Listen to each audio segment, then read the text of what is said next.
ഇപ്പോൾ വന്ന ഒരു വാർത്തയിലേക്കാണ് ആദ്യം പോകുന്നത്. തമിഴ്നാട്ടിലെ വെല്ലൂരിൽ 4 വയസ്സുകാരനെ പിതാവിന്റെ മുന്നിൽ വെച്ച് തട്ടിക്കൊണ്ടുപോയി. ഗുഡിയാട്ടം സ്വദേശി വേണുവിന്റെ മകൻ യോഗേഷിനെയാണ് തട്ടിക്കൊണ്ടുപോയത്. 2 മണിക്കൂറിന് ശേഷം പോലീസ് കുട്ടിയെ കണ്ടെത്തി. സംഭവത്തിന്റെ ദൃശ്യങ്ങൾ 24 ലഭിച്ചു. ദൃശ്യങ്ങളിലേക്ക് ആദ്യം.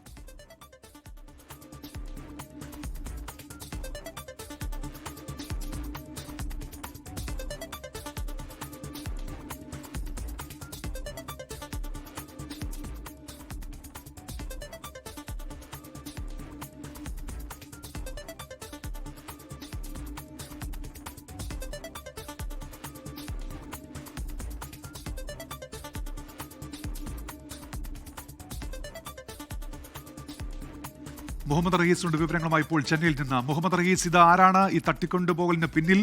എന്തൊക്കെയാണ് പോലീസ് നൽകുന്ന വിവരങ്ങൾ? മുഹമ്മദ് റഹീസ്.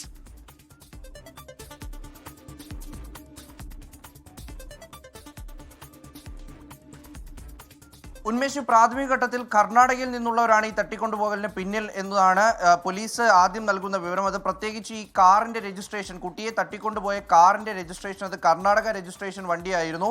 അത് പല CCTVകളിലും ഇതേ രജിസ്ട്രേഷനിലുള്ള ഈ വണ്ടി പല സമയത്തായി കണ്ടിട്ടുമുണ്ട്. അപ്പോൾ അതിൻ്റെയൊക്കെ അടിസ്ഥാനത്തിലാണ് പോലീസ് ഒരു പ്രാഥമിക നിഗമനത്തിലെത്തിയത്. എന്തായാലും ഒരു വെൽ പ്ലാൻഡ് ആയിട്ടുള്ള കിഡ്നാപ്പിംഗ് തന്നെയാണ് എന്നാണ് പോലീസ് ഇപ്പോൾ ആദ്യം പ്രാഥമിക ഘട്ടത്തിൽ കരുതുന്നത്. കാരണം കുട്ടിയുടെ മൂവ്മെന്റ്സ് കൃത്യമായി മനസ്സിലാക്കുന്ന ഒരു സംഘമായിരുന്നു ഈ ഒരു തട്ടിക്കൊണ്ടുപോകലിന് പിന്നിൽ. കുട്ടി എല്ലാ ദിവസവും ഇങ്ങനെ ഉച്ചയ്ക്ക് 12:30ക്കും 1 മണിക്കും ഇടയിൽ അച്ഛൻ കുട്ടിയെ കൂട്ടിക്കൊണ്ടുവരികയും ഒപ്പം തന്നെ വീട്ടിൽ നിന്ന് ഭക്ഷണം കഴിച്ച് അതിനെ മടക്കിക്കൊണ്ട് ആക്കുകയുമാണ് ചെയ്യുന്നത്. അപ്പോൾ സ്കൂള് ഈ വീടിന് തൊട്ടടുത്താണ്. ഈ ഗുഡിയാട്ടം കാമാച്ചിയമ്മൻ പേട്ട്, ആ സ്ഥലത്താണ് ഇവരുടെ വീടുള്ളത്. അച്ഛൻ്റെ പേര് വേണു, ഒപ്പം തന്നെ അമ്മ ജനനി. ഇവരുടെ ഒരു മകനാണ് ഈ കുട്ടി. അപ്പോൾ ഈ കുട്ടിയെ സ്കൂളിൽ നിന്ന് വിളിച്ചുകൊണ്ട് വരുന്ന ഈ തക്കം നോക്കി ഈ കാറ് ആ വീടിന് ഗേറ്റിന് മുന്നിലായി പാർക്ക് ചെയ്തിരിക്കുന്നത് CCTV ദൃശ്യങ്ങളിൽ നിന്ന് കാണാം. അതിനുശേഷം കുട്ടിയെ അകത്തേക്ക് കയറ്റി അച്ഛൻ ഹെൽമറ്റ് ഊരുന്നതിനിടയിൽ ആ ഒരു സന്ദർഭം മനസ്സിലാക്കി അതിനിടയിലാണ് കുട്ടിയെ ഹെൽമറ്റ് വെച്ച ഒരാൾ ഈ കാറിലേക്ക് വലിച്ചിഴച്ചു കൊണ്ടുപോകുന്നത്. പെട്ടെന്ന് തന്നെ കുട്ടിയെ കാറിലേക്ക് കയറ്റുന്നു. തടയാനെത്തിയ അച്ഛൻ്റെ ദേഹത്തേക്ക് അല്ലെങ്കിൽ മുഖത്തേക്ക് മുളക് പൊടി സ്പ്രേ ചെയ്യുന്നു, മുളക് പൊടി എടുത്ത് എറിയുന്നു. അതിനുശേഷം അച്ഛൻ ഈ കാറിൽ തൂങ്ങിക്കിടന്നുകൊണ്ട് കുട്ടിയെ രക്ഷപ്പെടുത്താൻ ശ്രമിക്കുകയും ചെയ്യുന്നുണ്ട്. പക്ഷേ പെട്ടെന്ന് വാഹനം മുന്നോട്ടെടുത്ത് പോകുമ്പോൾ അച്ഛന് പിന്നീട് അദ്ദേഹം റോഡിലേക്ക് വീഴുന്നു. അങ്ങനെ ഏതാണ്ട് 2 മണിക്കൂർ ഈ കുട്ടിയെക്കുറിച്ച് യാതൊരു വിവരവുമില്ലായിരുന്നു. കുട്ടിയുടെ പേര് യോഗേഷ് എന്നാണ്.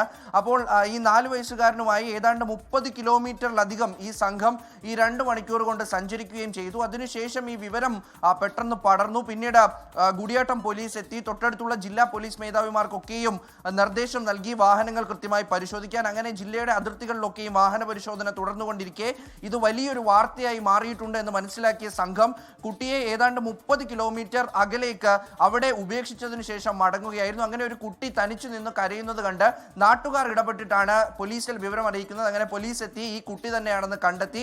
അതിനുശേഷം കുട്ടിയെ പ്രാഥമികമായി ആശുപത്രിയിൽ എത്തിച്ച ശേഷം ആരോഗ്യത്തിന് പ്രശ്നമൊന്നുമില്ല എന്ന് മനസ്സിലാക്കി വീട്ടിലേക്ക് തിരികെ കൊണ്ടുവന്നിട്ടുണ്ട്. കേസിന്റെ അന്വേഷണം പ്രാഥമിക ഘട്ടത്തിൽ മാത്രമാണ്. അപ്പോഴാണ് ഈ കർണാടക രജിസ്ട്രേഷൻ വണ്ടി ഇത് പല ദിവസങ്ങളിലായി പല സമയത്ത് ഇവിടെ എത്തിയിട്ടുണ്ട് എന്നുള്ളതിന്റെ ഒരു സൂചന പോലീസിന് ലഭിച്ചിട്ടുണ്ട്. മാത്രമല്ല ഈ പിതാവും അച്ഛനും അമ്മയ്ക്കും ഒക്കെ ആരെങ്കിലുമായി എന്തെങ്കിലും വ്യക്തിപരമായ പ്രശ്നമുണ്ടോ, കുടുംബ പ്രശ്നങ്ങൾ ഉണ്ടായിരുന്നോ, സ്വത്ത് തർക്കം ഉണ്ടായിരുന്നോ എന്നതടക്കമുള്ളത് പരിശോധിക്കുന്നുണ്ട്. ആ പ്രദേശത്തെ CCTV ദൃശ്യങ്ങൾ മുഴുവൻ പോലീസ് ശേഖരിച്ചു കഴിഞ്ഞിട്ടുണ്ട്. എത്ര സമയം മുതൽ ഇവരവിടെ കാത്തു നിൽക്കുന്നുണ്ട് എന്നത് കണ്ടെത്താനുള്ള ശ്രമം ആരംഭിച്ചിട്ടുണ്ട്. ഇവർ എവിടേക്കാണ് രക്ഷപ്പെട്ടത് എന്നതിൽ എന്തെങ്കിലും സൂചനയുണ്ടോ? ആണ് ഈ കുട്ടിയെ തട്ടിക്കൊണ്ടുപോകുന്നത്. മാത്രമല്ല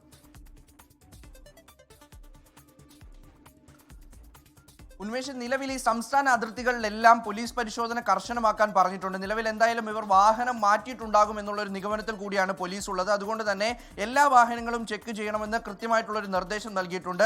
സമീപത്തുള്ള റെയിൽവേ സ്റ്റേഷൻ, അതായത് ഈ കുട്ടിയെ കൃത്യമായി വിട്ട ഈ ജംഗ്ഷൻ ഏതാണെന്ന് ഉറപ്പില്ല, പക്ഷേ 30 കിലോമീറ്റർ അപ്പുറത്തുള്ള സ്ഥലത്താണ് വിട്ടത് എന്നാണ് പോലീസിൽ നിന്ന് ലഭിക്കുന്ന ഏറ്റവും ഒടുവിലത്തെ വിവരം. അപ്പോൾ ആ സ്ഥലത്ത് വെച്ച് ആ സ്ഥലത്തിന് തൊട്ടടുത്തുള്ള റെയിൽവേ സ്റ്റേഷൻ അടക്കമുള്ളവ പരിശോധിക്കാനായി നിർദ്ദേശം നൽകിയിട്ടുണ്ട്. അവിടെയൊക്കെയും കൃത്യമായ പരിശോധന നടന്നു വരികയും ചെയ്യുന്നുണ്ട്.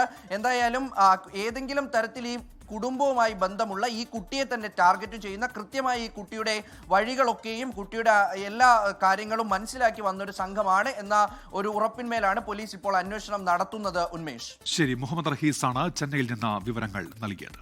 ലോകത്തെവിടെയായാലും ഏത് സമയത്തും 24 വാർത്തകളും ഓഗ്മെന്റഡ് റിയാലിറ്റി പാക്കേജുകളും എക്സ്പ്ലെയിനറുകളും വിശദമായി കാണാൻ ഞങ്ങളുടെ YouTube ചാനൽ നിങ്ങൾക്ക് സബ്സ്ക്രൈബ് ചെയ്യാം.